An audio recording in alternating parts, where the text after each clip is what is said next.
So, hi! So, ayan sa mga nagtatanong po sa akin kung saan ba ako, sa HQ ba ako or Saudi. Nandito po ako sa Saudi. So, nag-ready lang ako ng tissue baka may iyak na. Alam niyo yung last na iyak ko, nung una apply ko year 2017. Siguro unang dating ko sa amo ko, doon ako umiyak. Tapos, pangalang apply ko, hindi naman ako umiyak. Actually, para akong bato nun eh. And then, nag-apply ako pumunta Hong Kong, hindi rin ako umiyak. Then, 2025 na. ngayon lang ako nakaramdam ng lungkot kasi nga, hirap kaya, di ba?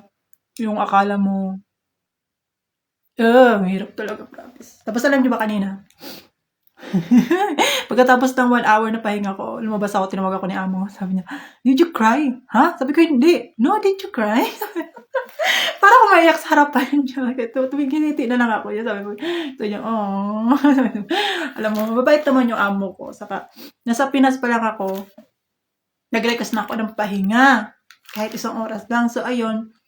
Kasi nga, itong amo ko, kapatid siya ng agency na in-applyan ko. So, yung nakausap ko kasi agency, sabi ko, makahin na kahit pahinga lang po. Mag-go ako sa kanila. So, ayun, sabi ng agency, okay, wala pong problema. So, ayun, pagdating ko dito, na-stranded pa ako doon sa accommodation ng ilang araw. Kasi nga, nagpunta pala sa Macau yung amo ko. Tapos, ayun, pagdating ko dito, trabaho muna. Siguro mga oras ako dito sinundo. Around 5-4. Basta gabi na yun, nila ako sinundo. So, ayun, sabi niya sa akin, anong oras gusto mo ng pahinga?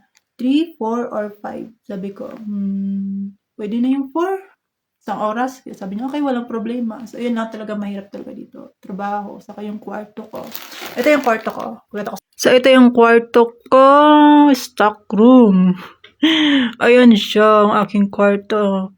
Hindi siya tulad sa sa dati kong amo na mayroon akong sariling privacy. So, kahit pa paano, okay naman siya kasi hindi naman siya madumi. Nililinis ko naman siya. Yung aking kama. Yan siya. Diba? So, at least ang importante may tulugan tayo. Saka may lock yung yung pintuan. Meron siyang padlock. Hindi tulad sa pinakauna kong amo, talaga siya. Ganito rin siya, pero malala. Wala siyang padlock. Kaya anytime pagtulog kami, nakapasok talaga sila. Dito, hindi. May privacy din ako. Kaya, ganito yung kwarto. So, ayun. Another 2 years na naman tayo. Then, sasabihin na naman natin, magpo-for good na ako. Ayoko na mag-abroad. Tapos, ito na naman tayo. Nandito naman tayo sa ibang bansa, di ba? Masarap ng buhay natin sa Pilipinas. Paano ba naman kasi hindi tayo mag-abroad? Diba? Ang hirap din kasi ng buhay natin sa Pinas. Kung di na siguro naghihirap ang Pinas, hindi dapat tayo nandito. Wala tayo dito. So, yan lang. Talagang gusto ko lang i-share sa inyo yung aking another experience. Sumasakit na naman yung likod ko ba? So, inasa talaga na tumatanda na talaga tayo nito ba? Yan lang. So, yan. Ingat po sa lahat-lahat po ng nating kababayan sa nagtatrabaho sa iba't ibang panig ng mundo. So, yan. Bye-bye!